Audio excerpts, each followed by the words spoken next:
Dans l'actualité, lancement de la 17e réunion de l'équipe multidisciplinaire du Fonds pour l'alimentation et l'agriculture en Afrique centrale. La première ministre Judith Suminwa en a présidé la cérémonie d'ouverture devant les professionnels techniques de la FAO ainsi que les acteurs de la lutte contre l'insécurité alimentaire de la sous-région. Le ministre des Finances, Doudou Fwamba, a versé un premier acompte des manques à gagner en faveur de toutes les corporations pétrolières, de toutes les zones de distribution. Le gouvernement compte apurer par échelon les manques à gagner de l'exercice 2023 dans un bref délai. Doudou Fwamba a rassuré les pétroliers que le prochain acompte sera versé incessamment. Plusieurs places publiques dans la ville de Kinshasa transformées en lieu des décharges de déchets par manque d'entretien. Dans un constat fait par nos reporters sur les places Huileri et Kitambo Magasin, ces endroits réhabilités récemment ne revêtent plus de leurs belles robes. Un manque à gagner d'après les photographes trouvés sur place.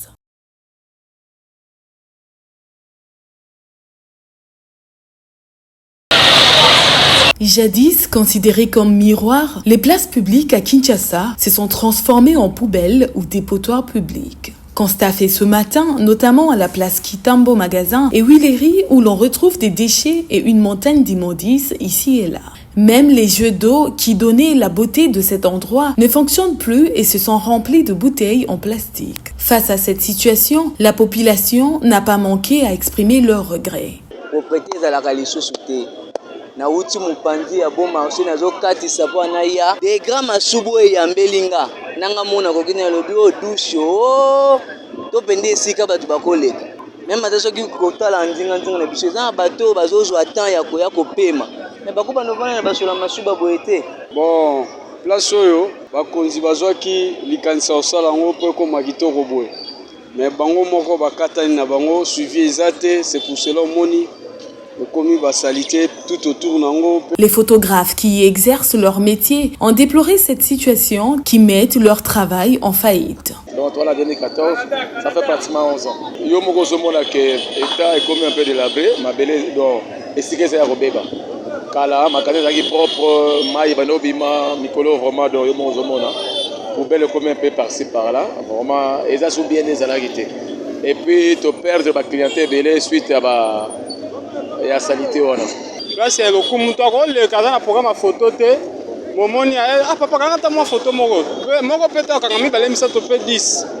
Mais si comme tu commences soka yé, moi kanga photo eza soute salité. D'autres appellent les autorités à la réhabilitation mais aussi à l'entretien de ces places publiques. Ce qu'on pourra demander à l'autorité c'est ne pas seulement se limiter à réhabiliter, ne pas seulement se limiter à construire, mais surtout de mettre en place des mécanismes d'entretien, de maintenance pour préserver l'environnement. Parce que il ne servira à rien d'aller de réhabilitation en réhabilitation alors que nous assistons, nous constatons, pas seulement ici, même ailleurs, il y a un défaut d'entretien. Les autorités de la ville-province de Kinshasa devraient s'impliquer en ce qui concerne l'incivisme environnemental pour redorer l'image de la capitale quinoise.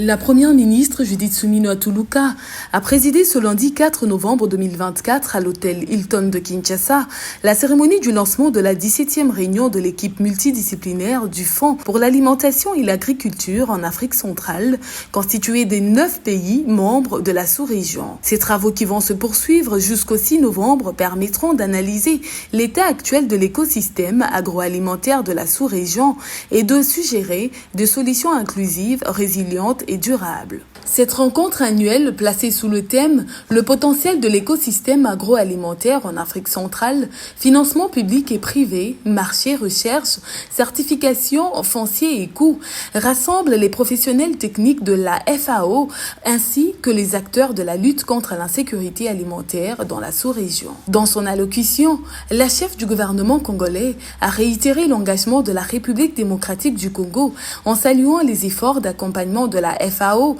à l'appui de la gouvernance institutionnelle de la RDC. Il me plaît de relever ici l'important accompagnement de la FAO à l'appui de la gouvernance institutionnelle de mon pays à travers l'élaboration de plusieurs documents stratégiques et dans la mise en œuvre des projets majeurs, parmi lesquels la politique agricole durable, le plan prioritaire de relance de la pêche, la stratégie d'autonomisation économique des femmes, la stratégie nationale de développement rural, la politique nationale de sécurité alimentaire et nutritionnelle, la stratégie et le plan de développement durable de l'aquaculture, le programme d'appui à la redynamisation du secteur sémencier, ainsi que l'accès au foncier des populations des forêts de Miombo dans le cadre de la gestion durable des forêts communautaires et bien d'autres. La FAO a réaffirmé son engagement à accompagner les efforts des gouvernements des pays de la sous-région en vue d'atteindre la souveraineté alimentaire et nutritionnelle. Notons que la réunion de l'équipe multidisciplinaire MDT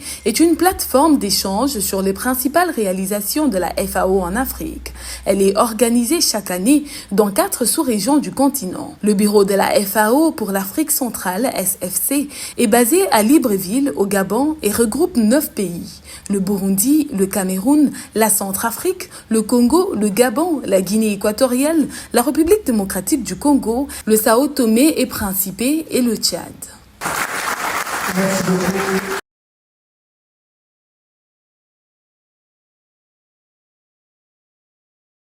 Le vice-premier ministre, ministre de l'Intérieur, Sécurité, Jacquemain Chabani, a ouvert ce lundi 4 novembre l'atelier sur l'identification et la priorisation des investissements en faveur de villes affectées par les inondations. Au cours de ces ateliers, les experts multisectoriels vont élaborer une stratégie de réduction de risques de catastrophes qui va mettre en place de mécanismes nationaux et locaux pour la matérialisation de la gestion de risques de catastrophes qui, du reste, bénéficie du financement de la Banque mondiale à hauteur de 200 millions de dollars sous la coordination du ministère de l'Intérieur et Sécurité. Pour le représentant de la Banque mondiale, Ali Sano, ces assises ont une réponse à la demande formulée par la RDC. C'est dans ce contexte qu'en réponse à la requête du gouvernement, la Banque mondiale a mobilisé des ressources à travers le guichet de réponse aux crises.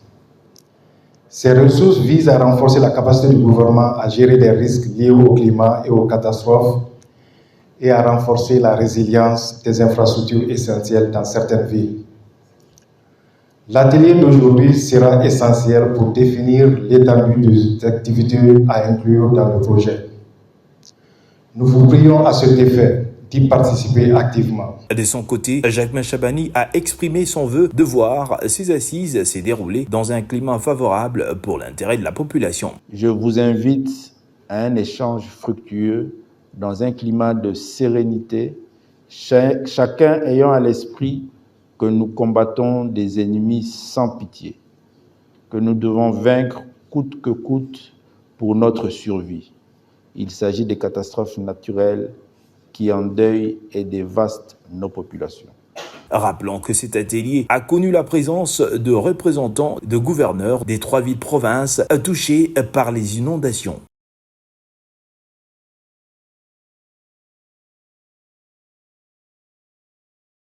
Le ministre des Finances, Doudou Fouambali Koundé Libotaï, a dirigé ce lundi 4 novembre 2024 dans son cabinet une importante séance de travail avec une délégation des pétroliers représentant les différentes zones de distribution en République démocratique du Congo. Au cours de cette séance de travail, le ministre a annoncé avoir payé, sur instruction de la première ministre Judith Suminwa Tuluka, un premier acompte de manque à gagner en faveur de toutes les corporations des pétroliers de toutes les zones de distribution. Ce paiement participe des efforts du gouvernement à apurer par échelonnement et le plus rapidement possible les manques à gagner de l'exercice 2023. Il est en plus l'expression de la bonne volonté du gouvernement à soulager les pressions des trésoreries auxquelles les pétroliers font face, à garantir l'approvisionnement en carburant et à préserver les intérêts aussi bien des sociétés que de la population. Dans la foulée, l'Argentier national a rassuré les pétroliers que le prochain acompte sera versé incessamment.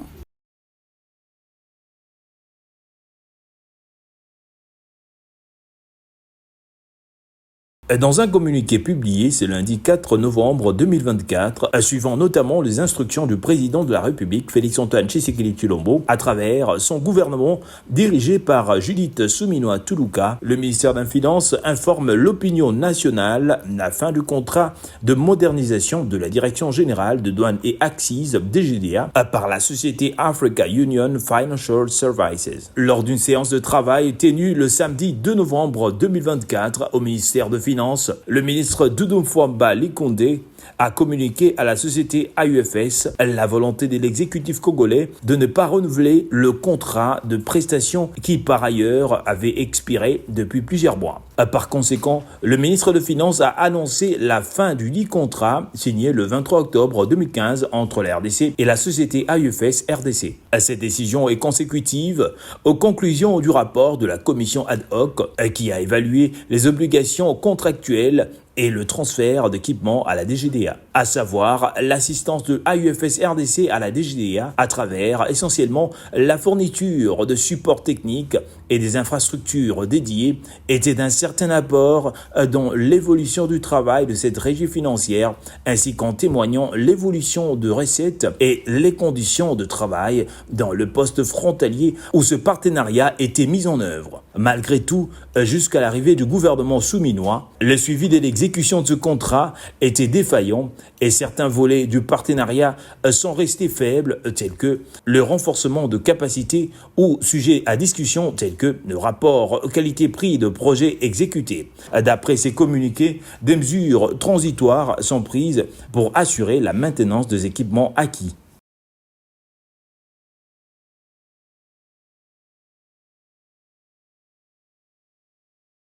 La compagnie aérienne nationale congolaise Congo Airways SA a annoncé la reprise officielle de ses activités avec un premier vol prévu le 10 novembre 2024. Dans un communiqué publié le 31 octobre 2024, la direction générale de Congo Airways a exprimé sa gratitude envers plusieurs personnalités et institutions qui ont joué un rôle clé dans cette relance. Elle a notamment remercié la première ministre ainsi que le vice-premier ministre, ministre de Transport et de Voies de Communication et le ministre du Portefeuille. La compagnie a également souligné l'importance de la collaboration avec la Caisse nationale des sécurités sociales SNCS et a salué les efforts remarquables déployés par tout le personnel de Congo Airways. Cette reprise de vol représente non seulement un pas en avant pour l'entreprise, mais également pour l'ensemble du secteur aérien congolais qui aspire à offrir de services de qualité aux voyageurs. Congo Airways s'engage visiblement à mettre en place des mesures rigoureuses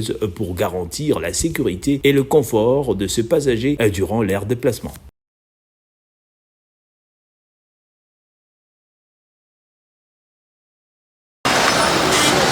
Suspendu depuis le 22 septembre 2017, l'octroi du permis de conduire va refaire surface. Lors de la 20e réunion du Conseil des ministres, tenue vendredi 1er novembre 2024 à la Cité de l'Union africaine, sous la direction du président Félix-Antoine Tshisekedi, le gouvernement de la RDC a validé la relance du processus de l'émission du permis de conduire biométrique sécurisé avec puce. À savoir une commission composée des membres du ministère de Transport ainsi que des Finances, de l'ONIP, de la DGRAD et de la société prestataire pour élaborer et analyser le processus devant aboutir à la production et la délivrance des permis de conduire. D'après le vice-premier ministre, ministre des Transports Jean-Pierre Bemba Gombo, la mise en place de ce nouveau système contribuera à renforcer la sécurité routière, nous rapporte Patrick Mouyaya, porte-parole du gouvernement dans son compte rendu. Le vice-premier ministre a fait savoir qu'outre le manque à gagner pour le trésor public, la non-disponibilité des permis de conduire constitue un facteur important. Une commission a été mise en place pour élaborer et analyser les processus de vise à moderniser et sécuriser le processus d'obtention du permis de conduire en introduisant des caractéristiques biométriques qui permettront de lutter plus efficacement contre la fraude et les faux documents et la gestion des données des conducteurs. L'identification des sites appropriés pour cette opération étant faite, reste à finaliser le partenariat avec le prestataire afin de permettre à la Commission nationale de délivrance des permis de conduire d'entamer l'exécution de ce processus.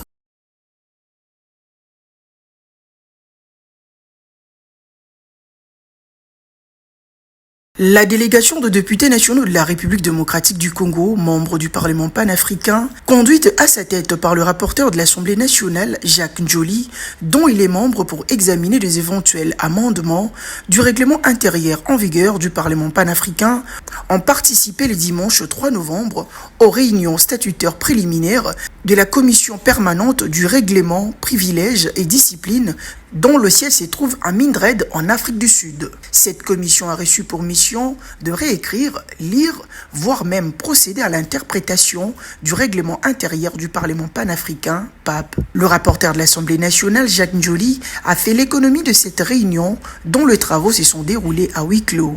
Le PAP a été l'objet d'un conflit intense qui tournait autour de son règlement. Ce règlement a été révisé et envoyé au niveau de l'Union africaine. Vous savez que le Parlement panafricain est le deuxième organe, n'est-ce pas, de l'Union africaine.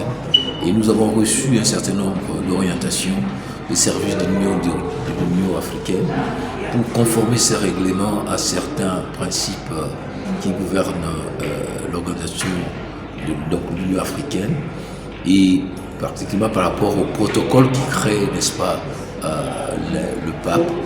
Et c'est un travail donc, que nous avons commencé aujourd'hui par la distribution du document et par la synthèse de points des divergences. Rappelons que les membres de la commission permanente du règlement, privilèges et discipline vont poursuivre le travaux pendant la semaine avant de présenter les conclusions à la plénière pour approbation.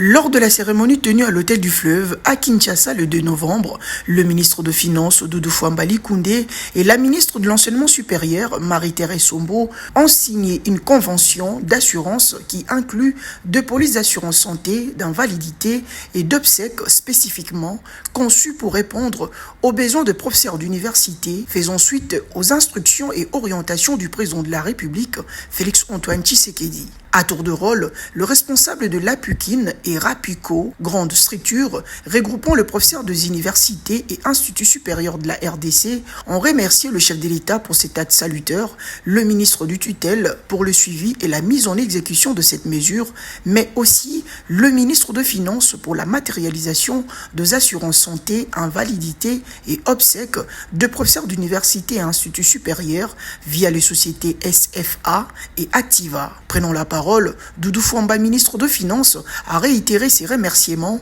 à l'endroit du chef de l'État ainsi que de sociétés d'assurance accompagnant ce programme. Lorsque nous sommes arrivés, nous avons trouvé que ce projet appartient au président de la République. C'est à lui que nous devons dire merci, tous ensemble, parce qu'au fils de ceux qui sont dans l'enseignement ou qui l'ont été, nous n'avons que la fierté de voir qu'aujourd'hui, nos parents sont à l'abri de ce que nous avons connu. C'est ici l'occasion de remercier les sociétés d'assurance qui, pour la première expérience, ont pu être à la hauteur de l'ambition. Nous n'avons pas connu beaucoup de cas et il y a des améliorations qui sont attendues et nous avons la ferme conviction que chaque année qui va arriver, nous allons aller dans cette dynamique. Pour sa part, la ministre Marie-Thérèse Sombo a également salué cette avancée significative pour la modernisation de l'enseignement supérieur en République démocratique du Congo, car elle constitue une étape cruciale pour encourager et soutenir les enseignants dans leur mission académique, tout en leur offrant une sécurité financière en cas de besoin.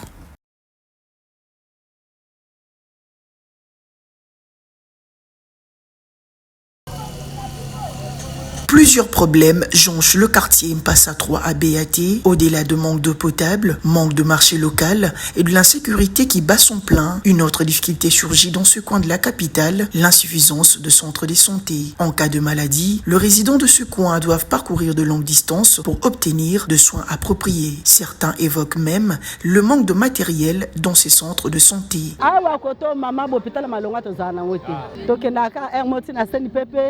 Sina etonga eza distance ya mulai surtout biso toza na kati kuna nzela na eza passe po longwa kuna na bakununa na nzela donc bato bakoma moko bota kutu na ndako.